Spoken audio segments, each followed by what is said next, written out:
जय महाकाल। जय महाकाली। पिताजी, यह दो प्रश्न हैं जो कि लगभग एक ही जैसे हैं। एक प्रश्न है जगदीश जी का जो कि जबलपुर से है। वह लिखते हैं कि पिताजी, मैंने एक पुनरू गाय पाली थी इसलिए ताकि वह हमें रोज दूध दे सके और मुझे वह पसंद भी थी, किंतु मैं जब उसको लाया तो एक हफ्ते बाद ही उसकी तबीयत खराब हो गई और 22 दिन बाद करीब वह नहीं रही। इसके बाद कई लोगों ने मुझसे कहा कि तुम्हें जोड़े में लानी चाहिए थी तो वह जीवित रहती। कईयों ने कहा कि वह तुम्हारी बलाएं लेकर के मर गई। कईयों ने कहा कि गाय तुम्हारे घर में नहीं रही, इसका तुम्हें पाप लगेगा।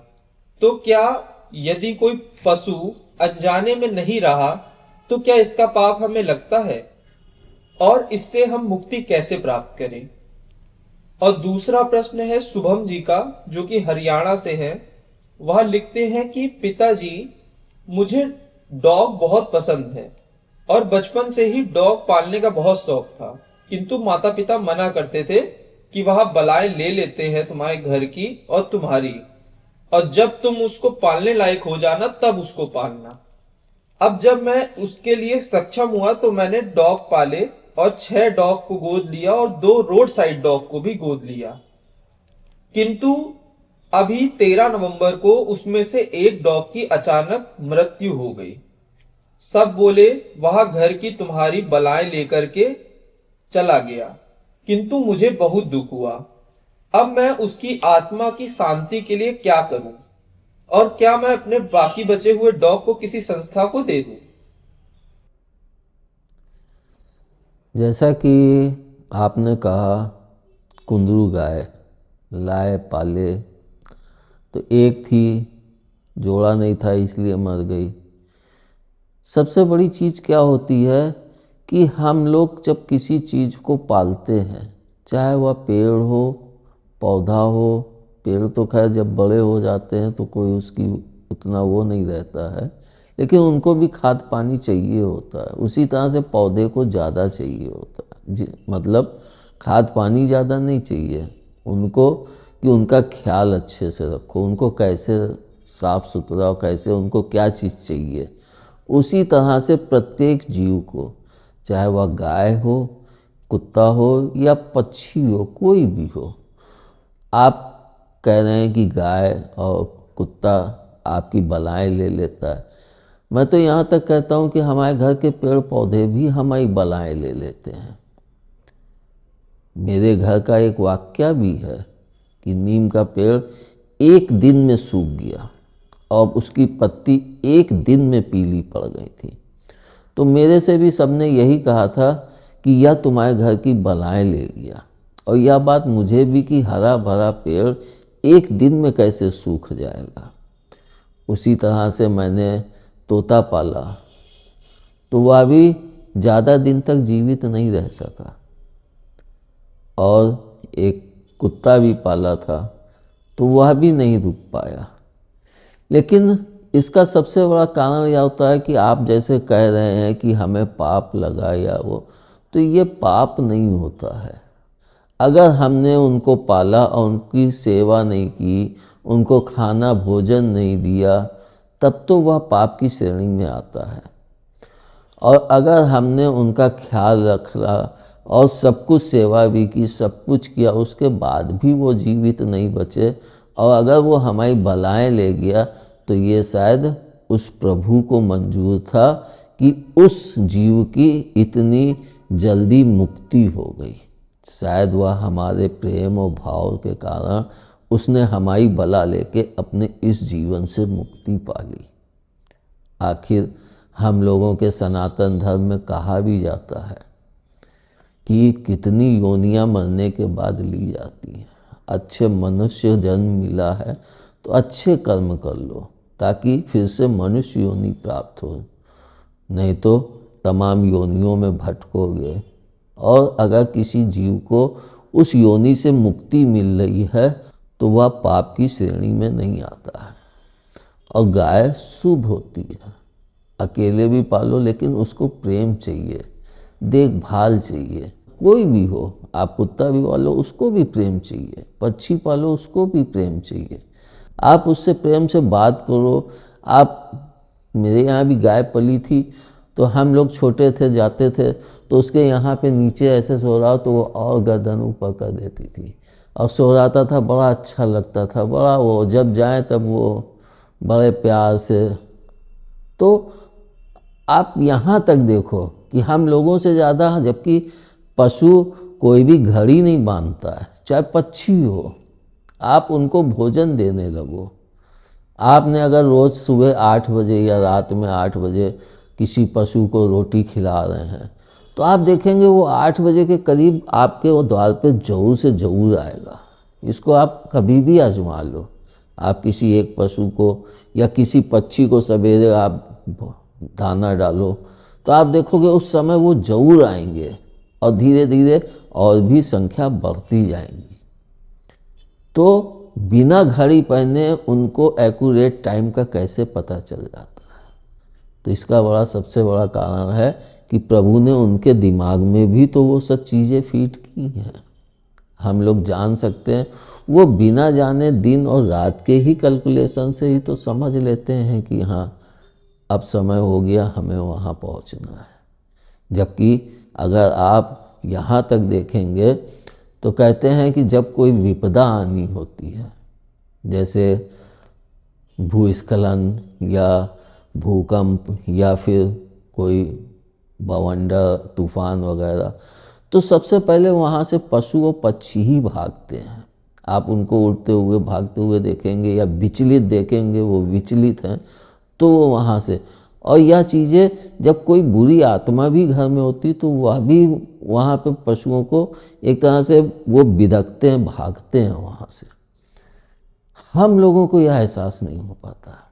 तो सोचो उनकी इंद्रियां कितनी तीव्र हैं कि उनको यह एहसास तुरंत हो जाता है और वे धरती की कंपन मात्र से समझ लेते हैं कि क्या होने वाला है। तो हम या तो कह सकते हैं कि वह आपकी बलाएं लिया होगा, लेकिन यह एकदम हकीकत में नहीं कह सकते हैं। उसकी देखभाल में कहीं कमी हुई या उसके खाने पीने में कहीं कमी हुई, लेकिन हाँ या तो बलाएं ली या कहीं कुछ कमी हुई या वहाँ का वातावरण उसके लिए एक तरह से लाभकारी नहीं था।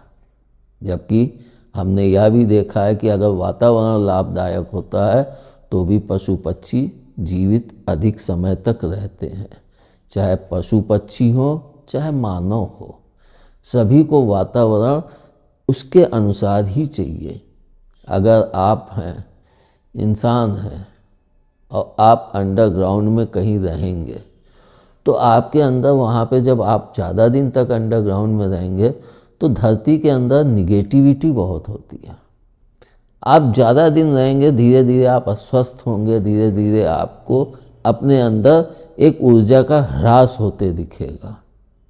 इसीलिए प्रभु ने इस धरती पे प्रत्येक इंसान, प्रत्येक जीव जंतु के लिए, पेड़ पौधों के लिए, सभी के लिए एक उचित वातावरण का निर्माण किया है और उस वातावरण का सही उपयोग हम अपना घर बनाने में भी करना चाहिए और जहाँ पे हम रहें वहाँ पे भी उस वातावरण का सही प्रयोग करते हैं तो हम एक लंबी आयु जी सकते हैं।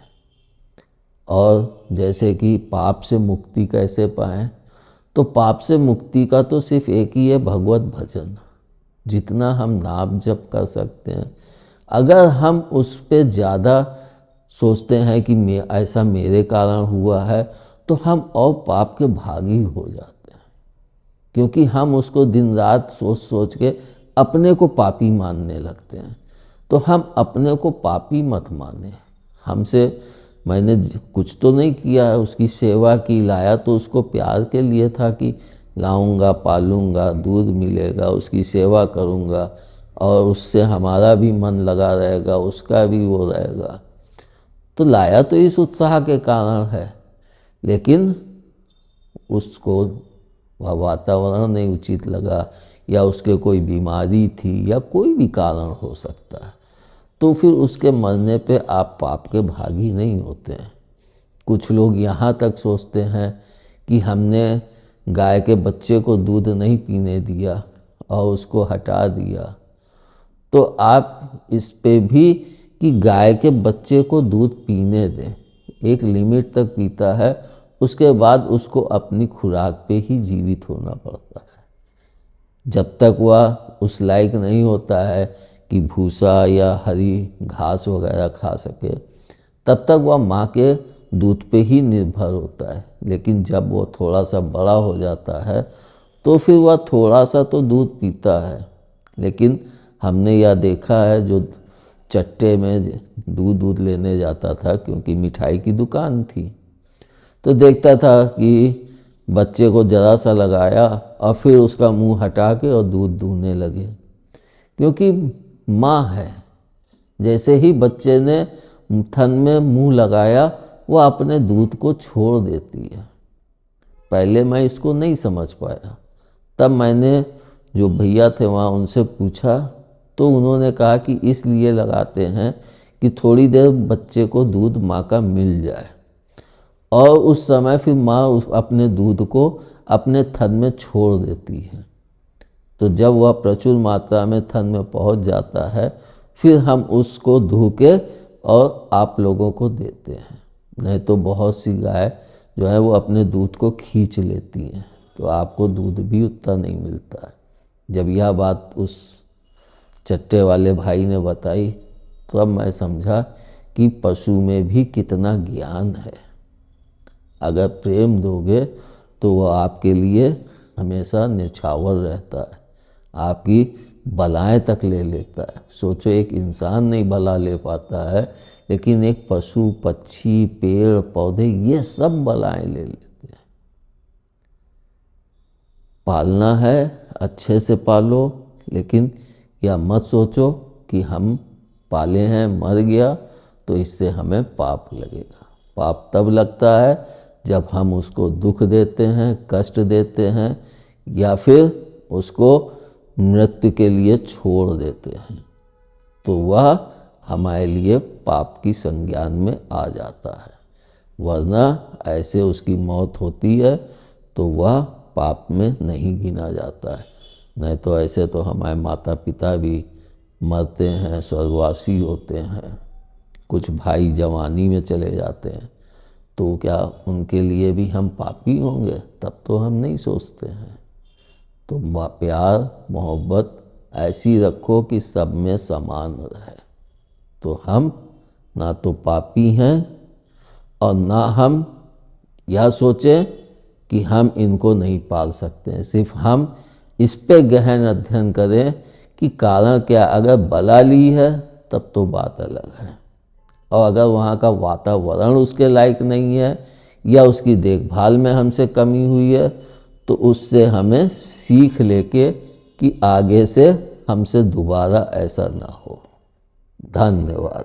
जय महाकाल। जय महाकाली।